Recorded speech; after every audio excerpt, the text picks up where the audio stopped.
The rainwater hits the sun and falls on a tent. Outside, a bunch of undead are gathered. Someone bangs on the door desperately, asking to be let in. He says he's Zhang Heng. Inside, people are hiding while he desperately begs to be saved. However, the door is being blocked by 3 guys and one of them wonders what they are going to do. That's when a blonde girl shouts, telling them to let him in. She says Zhang Heng is a classmate, and they can't abandon him like that, so they should let him in now. However, one of the guys says that it's crazy because surely he must have already been bitten by the zombies. The blonde replies that it doesn't matter, she's the class representative, and she wasn't going to abandon her friends so she would take responsibility for whatever happened. She points out that leaving him out there screaming for help is the same as killing a person. One of the guys grits his teeth. He turns to the guy next to him named Yibai and says he's going to open the door and that Yibai should close it as soon as the person enters. Before Yibai can respond, the guy starts counting. Everyone was on edge. On the count of 3, he turned the doorknob. However, at that moment, Yibai was pushed by the guy who had already turned into a zombie. Everyone inside the room was shocked and the protagonist shouted, warning that Yibai had already been infected. The blonde tries to run and everyone starts begging for help. The poor protagonist uses his hand to defend himself from the bite. Naturally, he gets his arm bitten. At that moment, he starts writhing in pain and strangely begins receiving memories. That day, he lost his arm. The creatures invaded and everyone tried to escape. Soon after, the entire city had been taken over by the end of the world. A hooded man asks if he's sure he knows what he's doing. Doctor watches him and he knew he had only 2 things to do. With that, he pressed the door handle. The first was to save himself and the second was to seek revenge. Now he was back in the present. At the moment before the door was opened, after living his entire life in an apocalypse without an arm, he was back to when it all started. Outside, Jiang is banging, asking to be let in. And the blonde once again says to open the door, saying that she was the representative and wasn't going to abandon her classmates. Ibai recognizes Ruwashi and wonders why she looks so young now. She asks if they are deaf and tells him to let Jiang in because if they don't, they'd be killing that guy. Ibai celebrates that everything he had planned had worked and he came back to change the world. He then calls out to the representative. He warns her that Zhang Heng, who's outside, might have been bitten by a zombie, so how was she going to deal with the consequences? She responds that since no one saw him being bitten, there was no way to know, and as the representative, she would take responsibility for everything. Ibai smiles and says that's fine. He takes her hand and tells her that since that's the case, she could personally open that door. Ruwashi is startled and the other girls are in disbelief that he told her to do it. The representative yells at him, saying that he's not a real man for asking a woman to do that. However, he says that for someone who wasn't risking anything, she sure was trying to sound morally righteous. He tells her that in the end, she's just a hypocritical woman. But Ruwashi screams and tells him to shut up. She says she's going to open that door because she was never afraid. She calls them a bunch of cowards and tells them to get out of the way. With that, she turns the doorknob. And at that moment, Zhang Heng pushes everyone, already transformed. Once again, everyone in the room is shocked. The door falls to the ground and Ruwashi slowly gets up.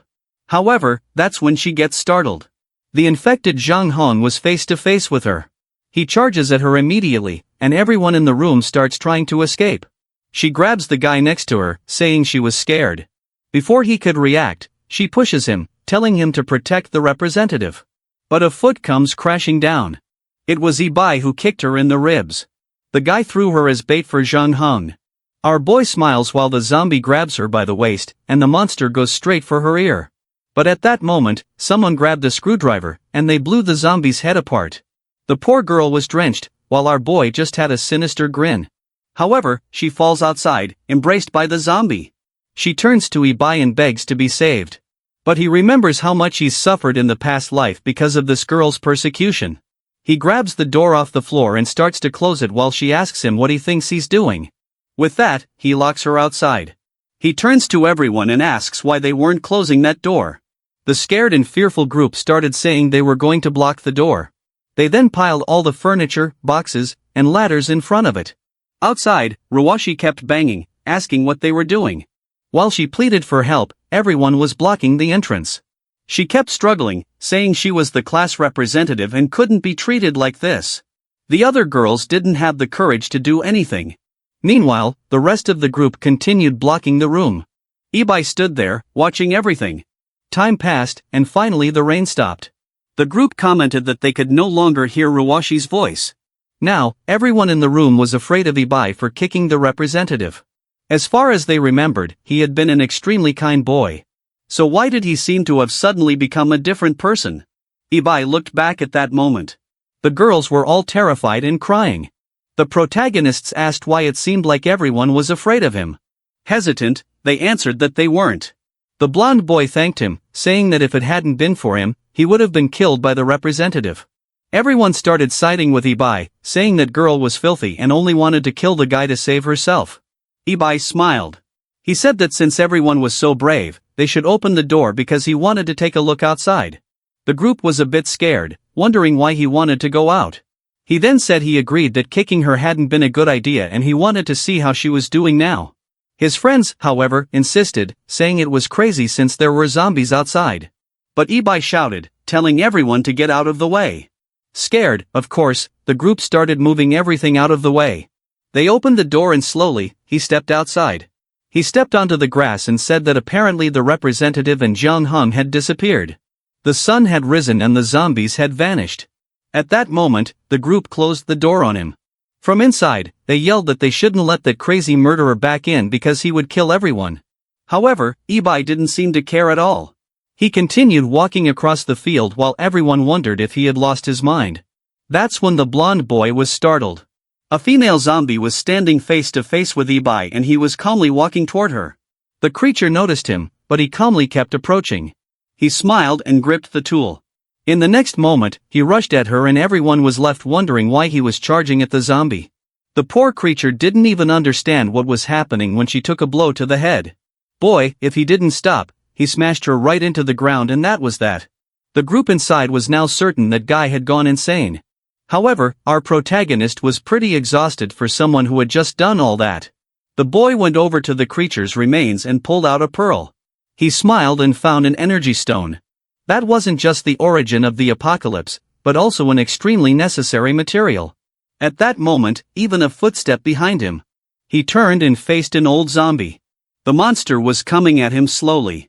Ibai grabbed the tool again, ran toward it, and everyone inside saw him finish off another one. The girl was nearly vomiting while the blonde boy wanted to know why he had gone so crazy. As far as he could remember, that kid had been a coward, so how had he changed so much? Everyone began thinking about how terrifying he was and believed he was pretending to be someone else. One of the boys said it was a good idea to let him back in since he was really strong and could help kill the zombies. But the others didn't want to support that because he was a lunatic and could end up killing everyone. Suddenly, the window shattered. Ibai asked if his classmates were still in there. He told them to come outside and kill zombies because it was a lot of fun. The poor souls were all trembling. And at that moment, they warned him something was behind him. A zombie had appeared and leaped at him. But Ibai just looked, stretched out his foot, and kicked it in the chest. Once again, he grabbed the tool and struck it in the jaw. As he finished off the creature, the group watched, terrified from behind. Another one fell dead to the ground. Our boy wiped his face while everyone else was too stunned to say anything. He noticed he was being watched and commented that he didn't know if this liquid was going to infect him. He said he wanted to travel with his friends, but it was too risky since he didn't want to hurt them. With that, he left, saying he hoped they would all survive. His friends wondered if he was really going to leave just like that. And with that, they were all left behind in that room. Our boy walked alone across the campus.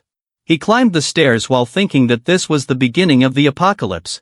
On the first day, 50% of the population had been infected, and politics, the economy, and society had collapsed. The number of creatures kept increasing, along with humanity's fear and despair. Professor Zanhan named this period the Dark Era. In his past life, he had to tear off his own arm to survive that day. For 15 years, he endured hunger, despair, and torture, until he finally met a man known as the Mechanic, who was able to send him back to the past. Calmly, he walked through the streets. Some people watched him from hiding, wondering if he wasn't afraid of dying.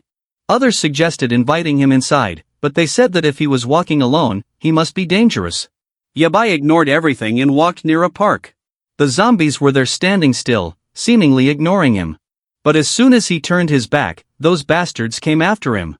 The blonde boy shouted that the kid was going to die, and the old man said it was crazy to go out looking for food in a world like this. However, Yabai just smiled, grabbed his tool again, and struck the first one in the head. One more swing, and another zombie fell to the ground. A hard slam into the ground, and the guys watching wondered where all that courage came from. But someone else was watching him from behind a curtain. A girl muttered that sooner or later, she would kill that bastard. Man, what's that about? Our boy is killing zombies. Why are you mad at him, girl? After finishing off 3 creatures, our boy was exhausted. But then he heard something else, a flock of birds coming from behind. 3 more zombies were approaching. He quickly realized he couldn't handle all of them. The zombies slithered towards him, and he ran off. He knew the previous noises had attracted a horde to that place. From inside another house, a spunk watched, saying that a kid was running straight toward them. That's when Yabai noticed a convenience store next to him. He started banging on the door, asking to be let in. He looked at the camera and said he needed help because he was being chased by a horde of zombies. The old man on the other side said it was ridiculous, and no one would ever open the door for a kid like that. But suddenly, the gate began to rise. At the same moment, a zombie turned the corner. It leaped toward him, and Yabai hit it in the head, but an old woman was coming down the avenue, and he struck her in the face with the tool as well. He dove under the gate and rolled inside. The zombies started pounding on the door, but finally, he was safe for a while. And man, what he found was a loaded base. From behind a computer desk, a little girl was watching him. Meanwhile, at the nightclub next door, Spank was watching and saying that it looked like that kid was killing everything. The guy with the mohawk turned and told Brother Centipede that a student had killed about 6 zombies on his own. The least cliché guy in the apocalypse laughed. As always surrounded by women, it seemed like those zombies were weaker than he thought. If a student could manage it, it obviously wouldn't be hard for them. Back at the convenience store, Yabai smiled. He looked at the counter and told the person behind it to come out because he had already seen her. Besides, she should hand over the key so he could lock the door. But the person on the other side remained silent.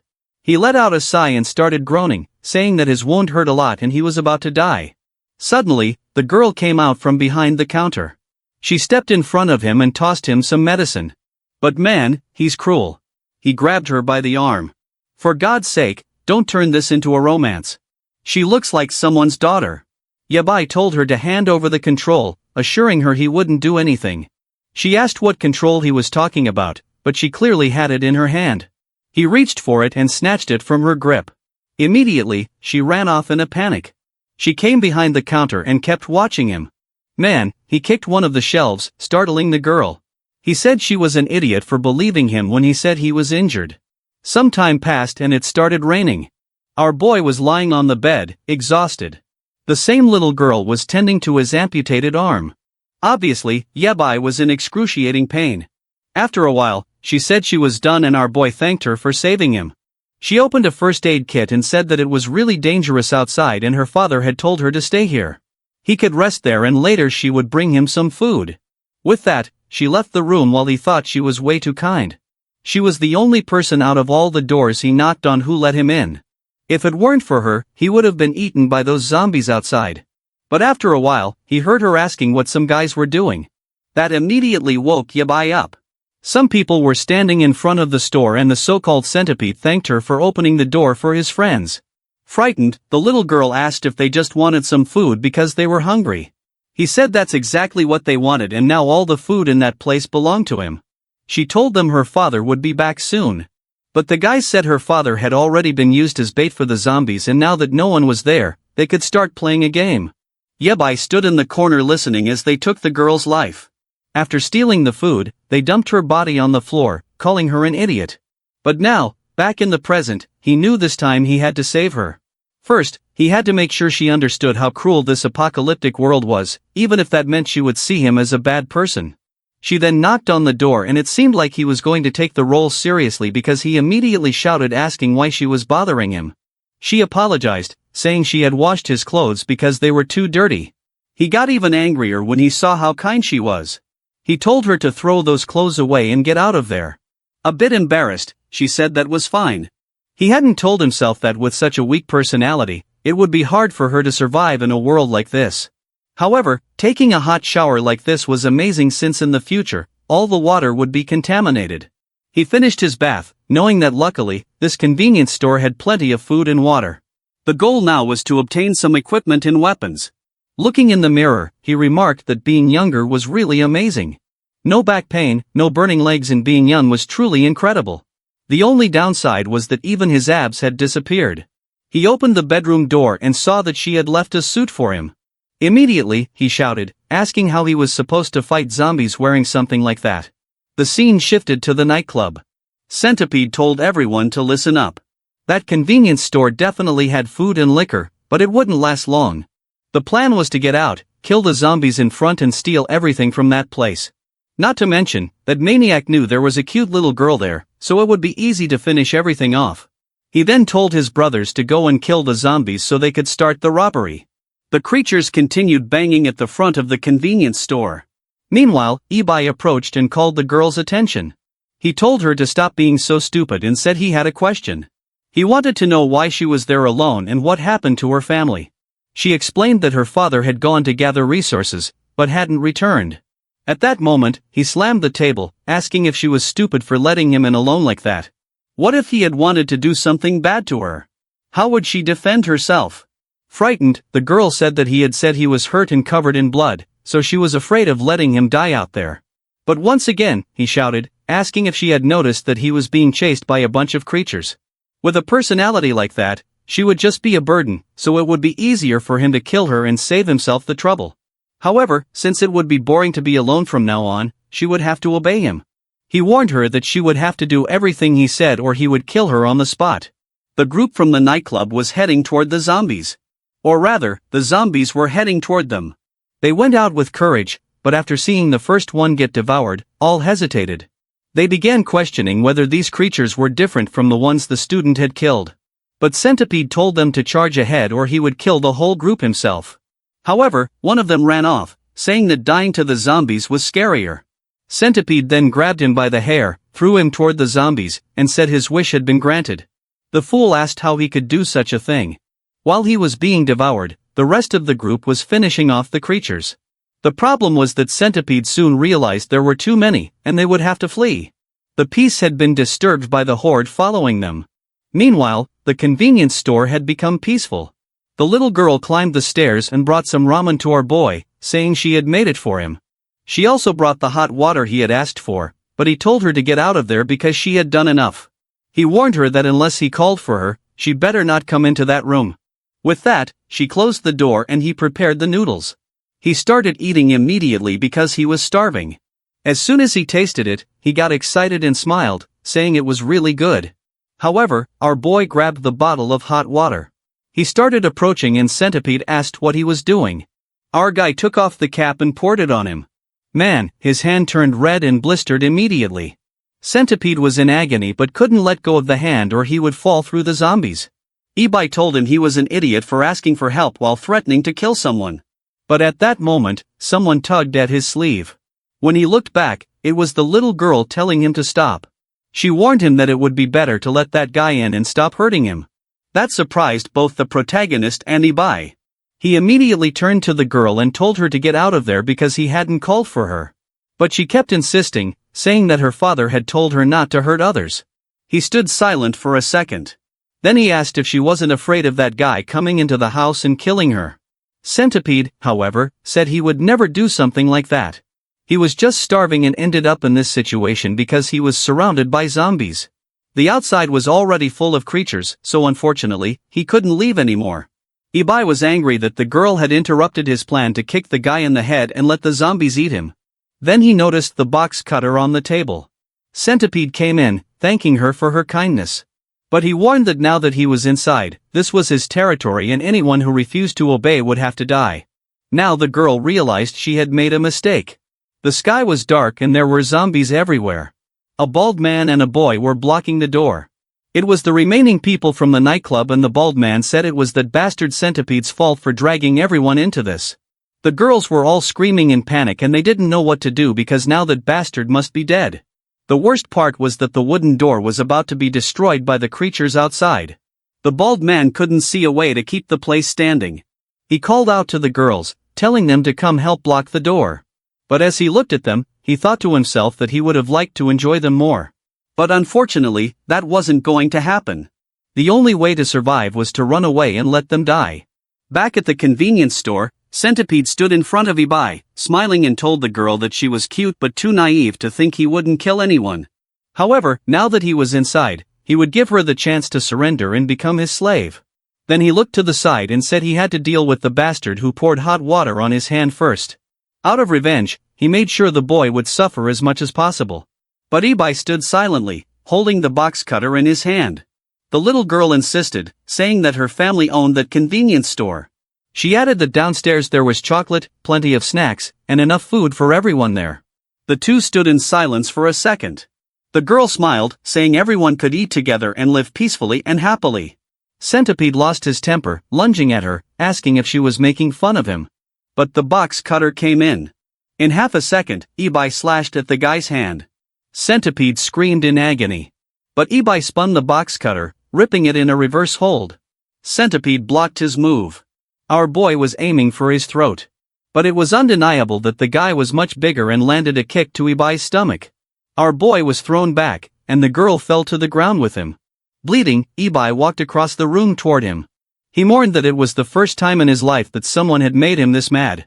Ibai couldn't believe that with one kick, the guy had broken some of his ribs.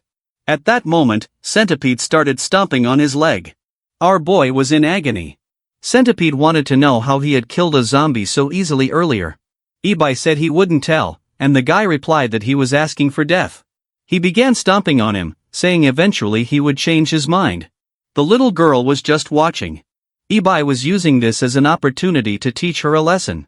But the price was already too high. He then told the guy to stop, saying he would tell him. Centipede told him to explain quickly, promising he would cause the least amount of pain when he killed him. But Ibai spat blood in his face.